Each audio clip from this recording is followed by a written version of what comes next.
সবাইকে আমার ইউটিউব চ্যানেলে স্বাগত জানাই। সবাই কেমন আছো? আশা করি সবাই খুব ভালো আছো। আমিও খুব ভালো আছি। আজকে তোমাদের সাথে আমি শেয়ার করব চানা পনির। তার জন্য আমি একটা মশলা তৈরি করে নিচ্ছি। গোটা গরম মশলা, গোটা ধনে, গোটা জিরে, মৌরি, তেজপাতা, শুকনো লঙ্কা আর কাসুরি মেথি। এবার এটাকে হালকা একটু রোস্ট করে নিয়ে ঠান্ডা করে গুঁড়ো করে নেব। চানা পনিরটা তৈরি করার জন্য আমি চানাটা আগের দিন রাত্রে ভিজিয়ে রেখেছিলাম, আর পনিরটা ছোট ছোট করে আমি কেটে নিয়েছিলাম। ছোট ছোট করেই কেটেছি, বেশি বড় করিনি। এবার কাবুলি চানাটা আমি সেদ্ধ করব, তার জন্য অল্প পরিমাণ জল আর নুন দিয়ে দিয়েছিলাম, দিয়ে সেদ্ধ করে নিয়েছি।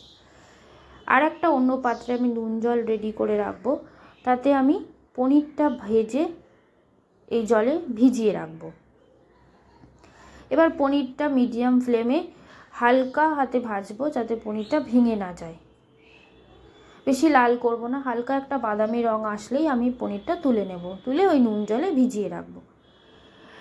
এবার রান্নাটা করার জন্য আমি পেঁয়াজ কুচি করেছি, টমেটো কুচি আর আদা রসুন পেস্ট ব্যবহার করেছি। আদা রসুন পেস্ট বলতে যেটা বাইরে পাওয়া যায় সেটাই আমি ব্যবহার করেছি।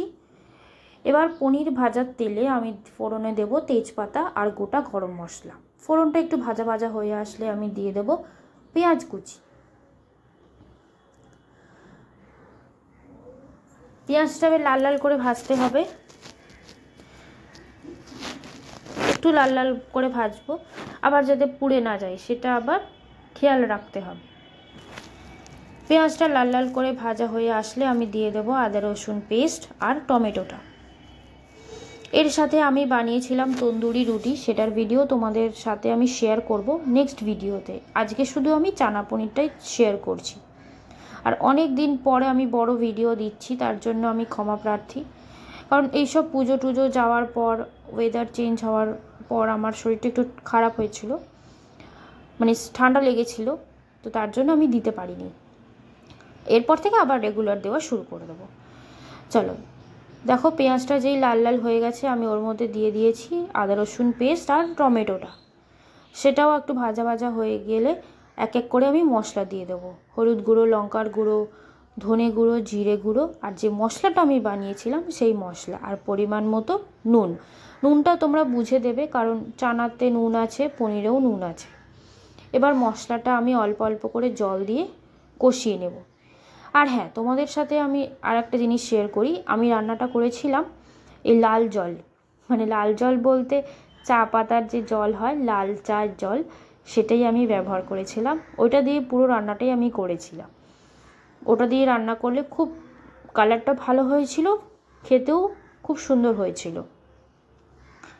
চলো, মশলাটা কষিয়ে নিয়েছি, এবার কাবুলি চানাটা দিয়ে দেব। আর হ্যাঁ, অল্প কাবুলি চানা আমি একটু ম্যাশ করে নিয়েছি, যাতে চানা পনিরটা একটু মাখো মাখো হয়। এবার কাবুলি চানাটা দিয়ে একটু নাড়াচাড়া করে পনিরটা দিয়ে দেব। তোমরা এইভাবে একবার রান্নাটা করে দেখো, খুব সুন্দর হয়েছিল। বাড়িতে তো সবাই খেয়ে ভালোই বলেছিল।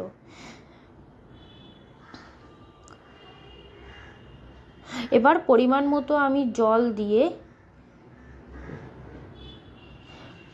10 থেকে 15 মিনিট আমি ফুটতে দিয়েছিলাম একদম লো ফ্লেমে। আর হ্যাঁ, ওপর থেকে ওই যে আমি মশলা বানিয়েছিলাম সেটাও দিয়ে দেবো।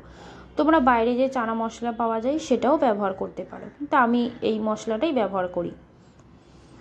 এবার 10 থেকে 15 মিনিট ফুটিয়ে নেওয়ার পর রেডি চানা পনির।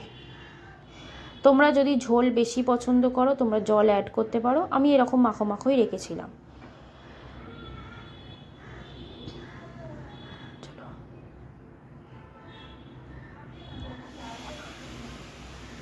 দেখো, কালারটা খুব সুন্দর এসছে। তোমরা এইভাবে একবার বানিয়ে দেখো। চলো, আজকে এই পর্যন্তই। চ্যানেলটাকে সাবস্ক্রাইব করে দিও আরও নতুন নতুন ভিডিও দেখার জন্য। আজকের মতো